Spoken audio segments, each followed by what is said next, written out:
आधी दुनिया का हाकिम। कितनी दुनिया का? ख्वाजा कमरुद्दीन, शेखुल इस्लाम ख्वाजा कमरुद्दीन सियालवी फरमाते हैं कि उमर में और बाकी सहाबा में यह फर्क है कि बाकी सहाबा हुजूर के मुरीद हैं, उमर हुजूर की मुराद है। उमर को हुजूर ने मांगा है। अम्मी आयशा फरमाती थी, लोगों उमर का जिक्र अपनी महफिलों में करो, क्योंकि उमर का जिक्र करोगे तो इंसाफ का जिक्र होगा, इंसाफ का जिक्र होगा तो परवरदिगार का जिक्र होगा। तवज्जो है कि नहीं? अब मेरी बात सुने।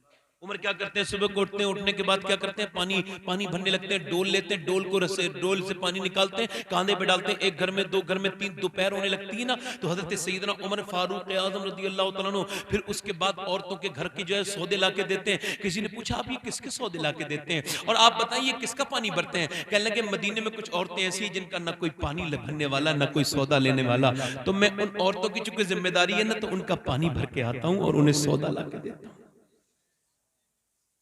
जरा सा एमएलए एमपी हो जाए ना, एमएलए एमपी, तो देखो फिर उसका रंग। एमएलए एमपी तो बड़ी बात है, प्रधान जी हो जाए ना तो बात कब करते हैं ध्यान से? फिर तो उनकी बुलेट में आवाज ही तेजी हो जाती है। 4 साल तक तो जमीन पे नहीं रहते, 4 साल के बाद फिर सोचते हैं अब जमीन पे आने का वक्त हो गया, फिर कहते हैं अस्सलाम वालेकुम। 4 साल तक ये बदतमीजी इन लोगों के अंदर। जरा से ऊपर उठे तो उमर आधी दुनिया का हाकिम है भाई। चिराग बुझ गया तो चिराग उठ के बुझा, जला दिया। किसी ने पूछा, उमर हैं आपको क्या जरूरत थी, गुलाम से जलवा लेते? आपने फरमाया, जब मैंने चिराग नहीं जलाया था तब भी मैं उमर था, और मैंने चिराग जला दिया तब भी तो उमर ही हूं, कोई फर्क थोड़ी पड़ा मुझ पे। निकल के जाते हैं, समझो, निकल के जा रहे हैं। एक दिन एक घर में से रोने की आवाज आ रही है, दरवाजे पे दस्तक दी, कौन हो रहा है? तुम्हें क्यों बताएं कौन है तुम? दरवाजा तो खोलो। दरवाजा खोला, अंदर से बूढ़ी औरत आई। बोलो कौन हो? पहचाना नहीं हजरत उमर को, मुंह पे ढाटा लगा था, वैसे भी नहीं जानती, देखा नहीं था कभी हजरत उमर। कह लगी, उमर को रो रही हूं, तू कौन है? उमर को क्यों रो रही है? रो के बोली, मैं पका हुआ फल हूं, किसी दिन टूट जाऊंगी, मर जाऊंगी, कब्र में जाऊंगी। 3 दिन से भूखी बैठी हूं, मेरे बच्चे नहीं है, मेरा शौहर नहीं है, अकेली हूं, मर के कब्र में जाऊंगी, हुजूर आएंगे तो सरकार से कहूंगी, या रसूल अल्लाह, उमर की हुकूमत में 3 दिन भूखी थी, मैं सरकार से शिकायत करूंगी उमर की। वो जो आधी दुनिया से जिसके नाम से कांपती थी ना, बड़े बड़े बादशाहों के पैरों की जमीन निकल जाती थी जिसका नाम सुनकर, वो एक बूढ़ी औरत की बात सुन के कांपने लगा। कहने लगे, ठहर जरा, उमर को पता थोड़ी है कि तू भूखी है। तो बोली, फिर उमर हुकूमत क्यों करता है जब खबर नहीं रख सकता था? गए, खाना लेके आए, और खाना ला करके औरत को खिलाया, पानी दिया, गरम करके कुछ कहा, ये फलां चीज गरम कर दो, गरम कर दिया। आवाज देती जा रही है, उमर इशारे पे चलते जा रहे हैं। भूख खाना खिला के मुतमईन करके बोले, ऐसा कर, अब उमर को माफ कर दे। हम मांगते हैं माफी, लो हमारी तलाक हो जाए चाहे बीबी से, मगर माफी नहीं मांगे। अच्छा, लोग समझते हैं बीबी से माफी मांगने में कोई बुराई है। हजरत उमर एक दिन अपने घर आए, रोने लगे। बीबी ने कहा, क्यों रो रहे हैं? कहने लगे, लोग मेरी हुकूमत की बड़ी तारीफ कर रहे हैं, मगर मैं ये पूछना चाहता हूं, मेरे घर वालों को मैंने हक तो नहीं मारा है? तो बीबी आगे बढ़ के बोली, आप पूछ रहे हैं तो बता रही हूँ, मेरी ख्वाहिश थी मैं आपके साथ रहूं, मगर आपने मुझे वक्त कम दिया, चूंकि आपका पैगाम काम बड़ा है, इस वजह से मैंने भी आपको टोका नहीं, मगर आपने मुझे जिंदगी में कम वक्त दिया है। तो हजरत उमर बोले, चल मेरी गलती है, अल्लाह के लिए मुझे माफ कर दे। यार, थानेदार के पास जाने से बेहतर है ना अपनी बीवी से माफी मांगो। बेहतर है ना कोर्ट के चक्कर लगाने से अपनी बीवी से माफी मांगो। मैं बताऊं, मियां बीवी के झगड़े में जब कोई तीसरा कूदे, चाहे इधर का या उधर का, और मियां बीवी के अपने झगड़े होते ही नहीं है, तीसरों के ही होते हैं, और मियां बीवी को आपस में सुलझा लेने चाहिए। अपने भाई को ना बीवी फोन करे, ना अपनी बहन, ना अपनी मां को शौहर बताए। ध्यान रखो इस बात को, मेरी सोने से लिख लो मेरी बात। मियां बीवी आपस में एक दूसरे को मनाए, अरे उनमें तो अल्लाह ने कोई पर्दा ही नहीं रखा।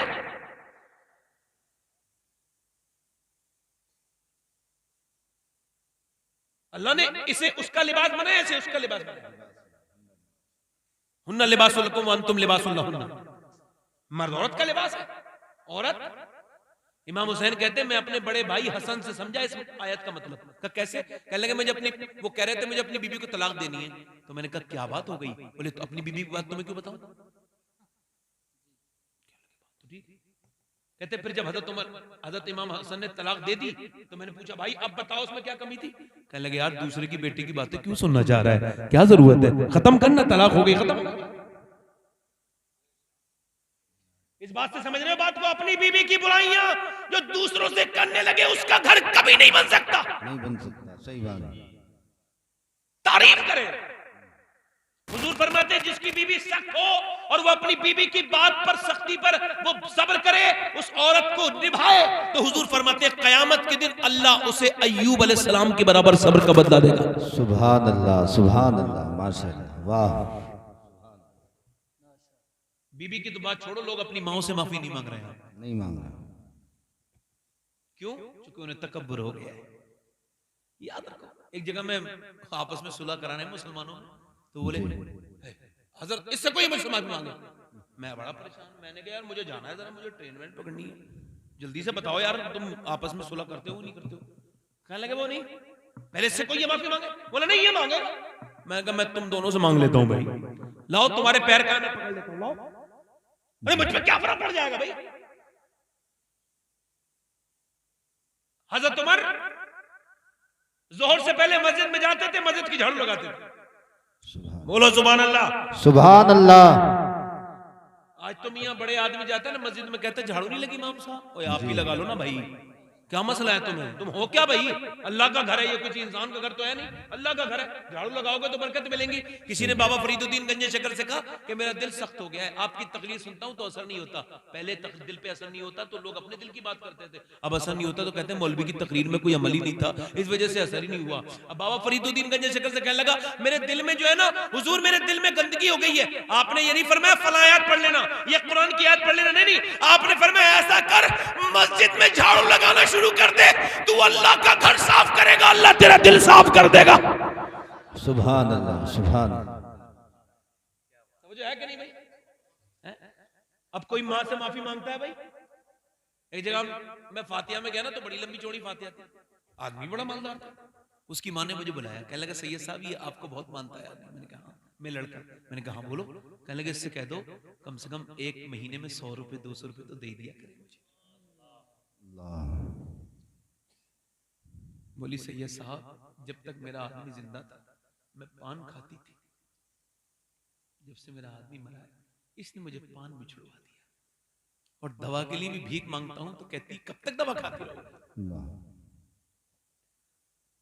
कहने लगे सैयद साहब ये छुपा छुपा के खाने लाता है, आइसक्रीम लाता है, अपने बच्चों बीबी के लिए लेके आता है और मुझसे छुपा के लेके जाता है। सोचो तो यार, भूल गए मां को? मैं और तुम जो पले हो ना, जवान जितने हो, उस जमाने में डायपर नहीं थे, डायपर तो अब हमारी माँ और तुम्हारी माँ पूरे सर्दियों में लंगोटे धोते में गुजर जाता था। सही बात। फिर सुखाने में, फिर लंगोटा खत्म हो गया रात को, बच्चे ने पेशाब कर दिया तो खुद गीले में सो गए, और बच्चे को जो है सूखे में सुला दिया। अल्लाह हैं? आज जरा गौर करो, आज माओ के साथ क्या दिलचस्पी लोगों को हैं? माँ माँ होती है, माँ जब मर जाए,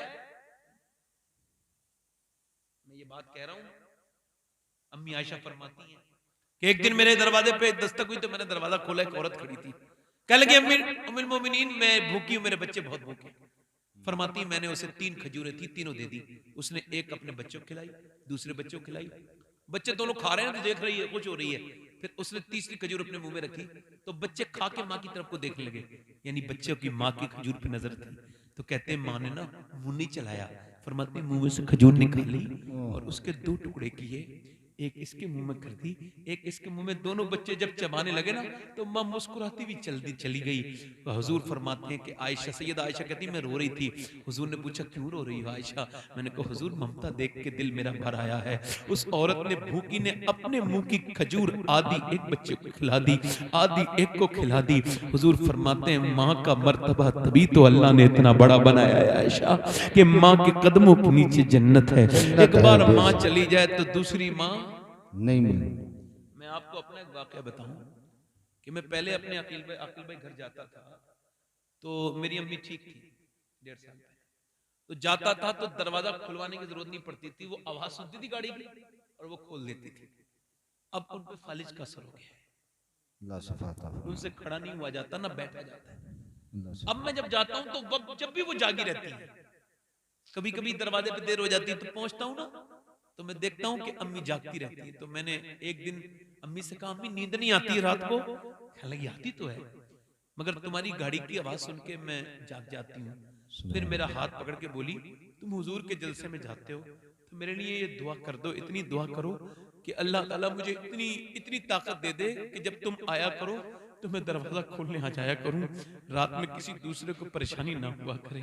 अल्लाह अकबर यार, जब तक माँ होती है ना, अल्लाह। दीवारें छोटी होती थी लेकिन पर्दा होता था, दीवारें छोटी होती थी लेकिन पर्दा होता था। ताले की इजाजत से पहले सिर्फ भरोसा होता था। और जब तक माथा चूम के रुखसत करने वाली जिंदा थी, जब तक माथा चूम के रुखसत करने वाली जिंदा थी, दरवाजे तक के बाहर तक मुंह में लुकमा होता था। अल्लाह अकबर। मगर आज वो नहीं है। ए मेरे भाई, अगर एक बार माँ मर गई ना तो फिर ठंडी ठंडी मिट्टी मिलेगी। बाप मर गया ना तो फिर छांव, तब जब मियाँ पेड़ गिर जाए तो छांव को याद करने से क्या फायदा। जब पेड़ छांव देता था तब उसे पानी नहीं दिया तो अब क्या देगा? अब तो वो गुजर चुका है यार। बाप बाप है, बाप चला जाए तो दूसरा बाप नहीं मिल सकता। अल्लाह। एक आदमी मेरे पास आया, कहने लगा सैयद साहब मेरे बाप ने मुझे बेदखल कर दिया। मैंने कहा तुमने सताया होगा। नहीं नहीं मैंने नहीं सताया। मैंने कहा बड़ा नेक बन रहा है। मैंने कहा भाई फिर तुम्हें ईद आने वाली है, ईद पे अपने अब्बा से ईद मिल सकते हो? कहने लगा सैयद साहब मेरा अब्बा बड़ा सख्त है। मैंने कहा तुम्हें ईद मिलनी है? कहने लगा ठीक है आप कहते हैं तो मिल लूंगा। वो गया और मैंने कहा तुम्हें दरूद भी पढ़नी है। ईद के बाद आया, कहने लगा अब्बा राजी हो गए। मैंने कहा क्यों? कहने लगा मैंने ईद वाले दिन कहा अब्बा ईद मिलूंगा। मैं नहीं मिलूंगा। मैंने कहा नहीं अब्बा मिलूंगा। कहने मैं नहीं मिलूंगा। फिर मैंने कहा नहीं अब्बा मिलूंगा। मैंने जाके अब्बा को दबा लिया। दबाने के बाद मैंने जब दबाना शुरू किया ना अब्बा को तो वो धक्का मार के लगे। फिर मैंने जब दरूद पढ़ी, मेरे सीने की गर्मी उनके सीने की गर्मी तक गई। कहते तो मेरा बाप बूढ़ा सिसक के रोने लगा और उसकी दाढ़ी सफेद गुजर पूरी भीग गई। मैंने कहा अब्बा क्यों रो रहे हो? कहने लगे बेटे तूने मुझे इतनी इज्जत आज दी है, इतनी कभी नहीं दी थी। तू ये समझता है मेरी दौलत कुछ और है? मेरी दौलत तू है मेरे बेटे। मैंने अपनी जवानी में आग लगा के तेरी जवानी में रंग पैदा किए हैं मेरे बेटे। मेरी दौलत तू है। कहने लगा मेरे बेटे मैं बुढ़ापे में तेरे इंतजार करता था, तू मुझसे मोहब्बत नहीं करता था। मैं कहता हूँ यार एक बार बाप चला जाए दूसरा बाप नहीं मिलता। बाबा फरीद कहते हैं बाप के तलवे को बगैर किसी कपड़े के चूम लेना 7 साल की नफली इबादत से बेहतर है।